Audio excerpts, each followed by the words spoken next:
이제 뭐 우리가 잘 알고 있는 빌렌 가문과 르루아 가문이 이제 로마네 콩티를 소유하게 된 것입니다. 여기서 또 여기 꽁티에만 이제 할 말이 많으니까 또 토막상 시간을 또 가르쳐 드리겠습니다. 이 작가님 그 랄로비즈 르루아가 DRC에서 경영에 손을 떼요. 자, 봐. 여기도 이병 없구나. 여기 보시면 자, 루라 레이블 있잖아요. 옛날에는 루라로 찍혀서 나왔어요. 이거는 뭐였냐? 이건 또 없잖아요. 빈티지는 비슷한데. 자, 그때 당시에는 어떻게 경영을 했었냐면 포도밭을 이제 같이 공동 경영하면서 와인도 지분 5대5로 딱 나눠 가져왔어요.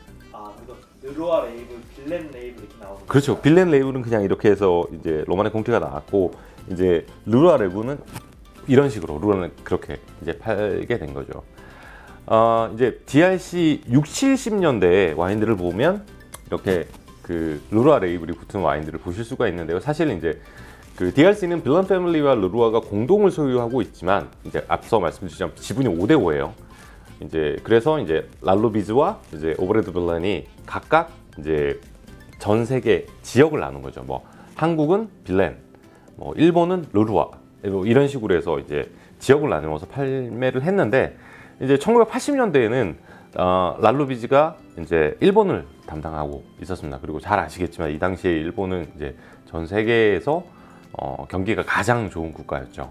그래서 이제 로마네 꽁티와 이제 돈페리눑을 블렌딩해서 드라큘라주가 나올 만큼 이제 술에 굉장히 해펐었다고 해요. 뭐 사실 이 당시만 하더라도 DRC가 지금처럼 뭐 굉장한 인기를 끌지는 않았었는데요. 그래도 로마네 꽁티만은 아주 많은 인기를 얻고 있었다고 합니다. 그래서 이제 일본 수입사가 랄로비즈 르루아한테 이제 DRC의 상당량을 주문을 했고, 랄로비즈가 그 물량을 모두 이제 일본한테 주게 되죠. 근데 그 일본 수입사는 로마네 꽁티만이 필요한 거죠. 드라큘라주 만들어야 그렇지. 되니까. 그것만이 필요했고, 수입된 나머지 와인들은 전부 다 그레이 마켓으로 판매를 하게 된 거죠. 그래서 이제 빨리 물건을 소진해야 되는 일본 수입사는 이제 그 랄로비즈한테 받은 가격에 마진을 거의 붙이지 않고 와인을 이제 시장에 풀었는데, 그 가격이 이제 빌렌한테 받는 다른 DRC의 공식 수입사가 물건을 받는 가격보다 더 저렴해서 이제 여러 국가에서 클레임을 걸었고, 이를 이제 책임을 지고 랄로비즈 르루아가 이제 경영에서 손을 떼게 되었습니다. 안타깝네요. 네. 르루아는. 그렇죠. 그래서 이제 손을 떼게 된 거죠.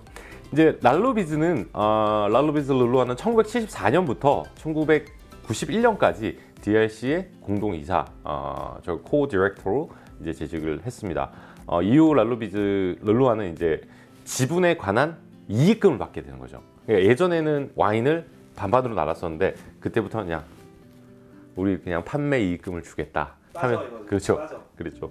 그래서 이제 그 르루아가 뒤로 물러나게 됐고, 대신 이제 공동이사로 랄로비즈의 조카이자 그 볼렌로크의 큰아들인 이제 그 샤를로크가 선임이 돼요. 이거 아마 이 작가님 모르셨을 거야. 근데 이 샤를로크가 프레르록의 형이에요. 로크. 네, 프레르록. 근데 사람들은 다 프레르록이 바로 받은 줄 알거든요. 근데 사실 이 샤를록이 선임이 돼요. 근데 3개월 뒤에 갑자기 교통사고로 당한 거예요. 그래서 프레르록이 이제 그 동생인 프레르록이 이제 공동이사로 선임이 된 거예요. 근데 이제 아쉽지만 안타깝게도 프레르록은 2018년 이제 11월 19일, 그때 이 작가님 저하고 부르고니 같이 있었지 않았나?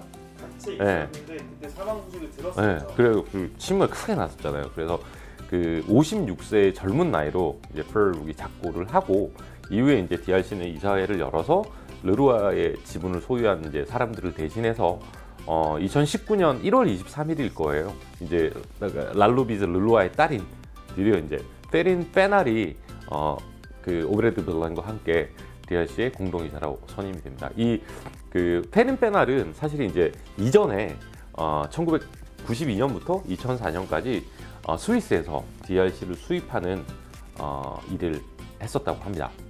그리고 이제 잠깐 이제 아까 일본 수입에 대해서 말씀을 드렸는데요. 사실 한국에서도 예전에는 DRC가 그렇게 그 많은 인기를 끌지 못했어요. 그래서 이제 수입량도 제가 있을 때였는데 그 원래 DRC가 국내에 1%를 수입했었어요.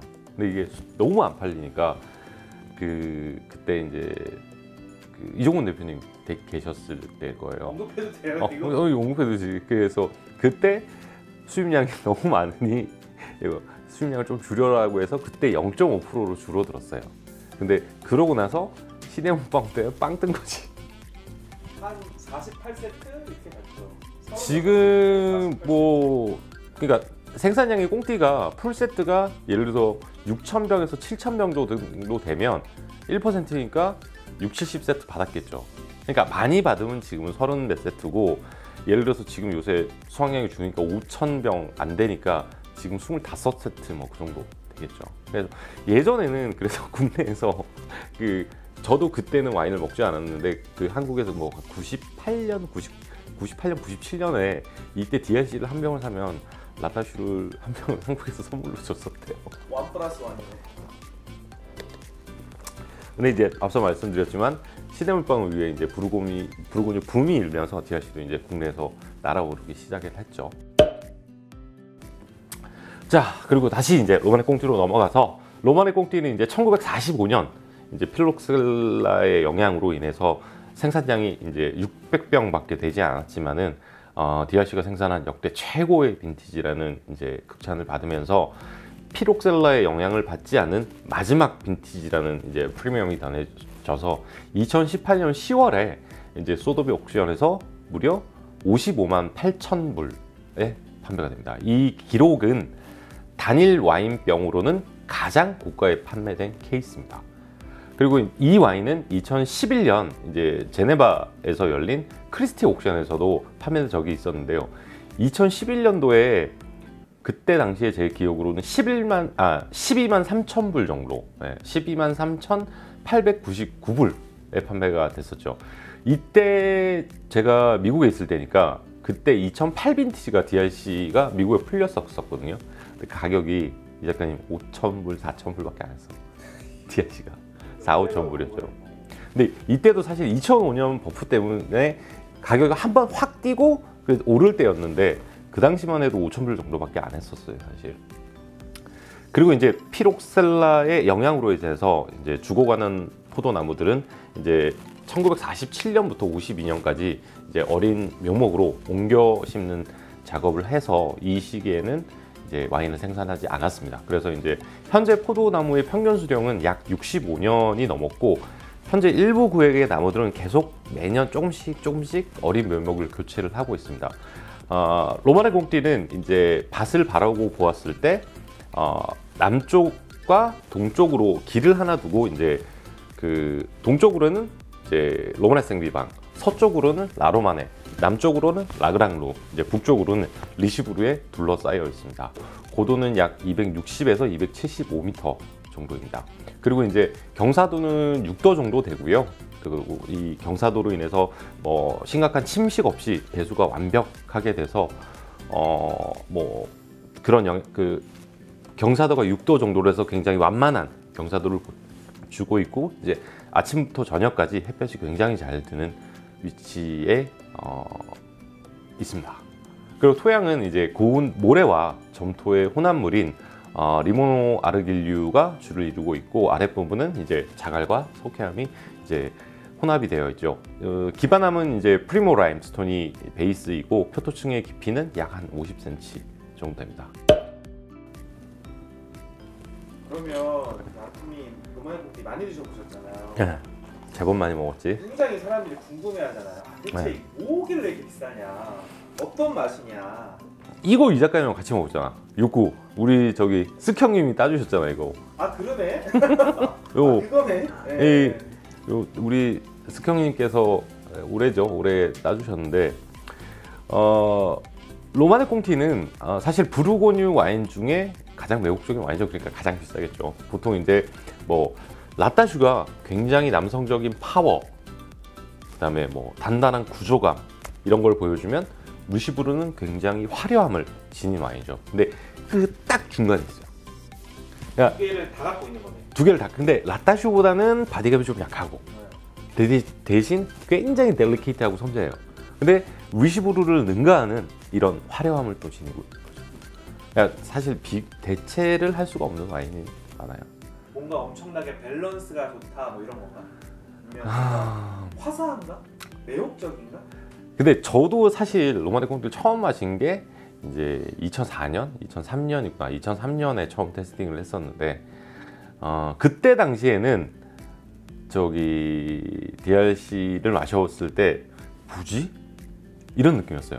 신동에서 수입됐던 그때 99년 빈티지였나? 그랬을 거예요. 그때 얼마였냐면 저기 부산 현대백화점에서 210만 원인가 그랬을 거예요. 싸다. 그래요. 가격 좋죠. 싸다. 뭐 저도 운이 좋아서 지금까지 33개의 빈티지를 테스팅했는데 그 빈티지의 특유의 매력을 표현하면서도 로마네 꽁띠의 그런 우아함, 사실 진짜 다른 와인은 따라올 수 없는 그런 우아함이 있어요. 그리고 복잡한 와인이구나. 굉장히 컴플렉시티, 굉장히 복합적이지만은 굉장히 델리케이트하고 그런 와인이죠. 근데 그거를 어느 정도 피노누아를 마셔본 분들은 제가 보기엔 캐릭터를 이해할 수 있는데 아니면 사실 좀 돈 아깝다. 돈 아깝다. 네. 제가 이제 개인적으로 테스팅한 빈티지 중에서는 뭐 이런 69, 71, 85, 90, 99, 2005, 2010 그다음에 마지막으로 2015 빈티지가 이제 최고의 퍼포먼스를 보여줬어요. 재밌는 게 2015년이 오베르 들렌이 50번째 만든 빈티지가 그럴 거예요. 50번째가? 아니 50번째 맞을 거야. 빌렌이 50번째. 근데 그때 이제 뉴욕에서 11 메리스 파크에서 저녁에 이제 VIP 디너가 있었어요. 이제 와가지고 그 2015년 빈티지를 테스팅한 자리가 있었는데 그때 이제 같이 초대를 받아서 돈을 내고. 근데 그때 빌렌이 말할 때 뭐라고 말했냐면 자기가 50평생 와인을 만들면서 포도 상태가 가장 완벽했다는 말을 하지. 그럼 어떻게 가격 확 오를 텐데. 이런 거지. 이게 내 마스터. 근데 아니 재밌는데 빌렌이 그런 말을 아는 사람이 아니에요. 근데 진짜 영감님 이렇게 서가지고 딱 이렇게 서서 내가 만든 50평생 중에 가장 완벽한 포도를 얻은 것 같습니다. 그렇게 말해가지고 그냥 다들 난리가 났었지. 그리고 이제 굉장히 뛰어난 빈티지가 1962년, 이제 1966년, 그 다음에 96년, 2002년, 그 다음 뭐 2009년, 2014년 같은 경우에도 이제 탁월한 퍼포먼스를 보여줬고, 그 다음에 굉장히 어려운 빈티지로 꼽히는 2003년 역시 이제 최고의 퍼포먼스를 보여줬습니다. 로마네 콩티의 경우 이제 빈티에 따라서 최소 15년에서 20년 이상의 셀러링을 거쳐야 서서히 시음적기에 접어들고요. 빈티지에 따라서는 이제 60년에서 70년 이상도 충분히 숙성이 가능합니다. 로마네 콩티의 평균 가격은 25,000불대입니다. 그리고 앞서 언급해드린 것처럼 빈티에 따라 55만 8천 불에 판매가 되기도 합니다. 근데 사실 그때 부르고뉴가 버프가 있기 전이거든요. 지금 만약에 로마네 콩티 뭐 4호가 나왔다 그러면 사실 100만 불 넘어갈 수 있지. 네. 55만 8천 불에 지금 내가 보면 무조건 100만 불. 그리고 재미난 게 그 와인을 누가 가지고 있었냐면 조셉 드루아.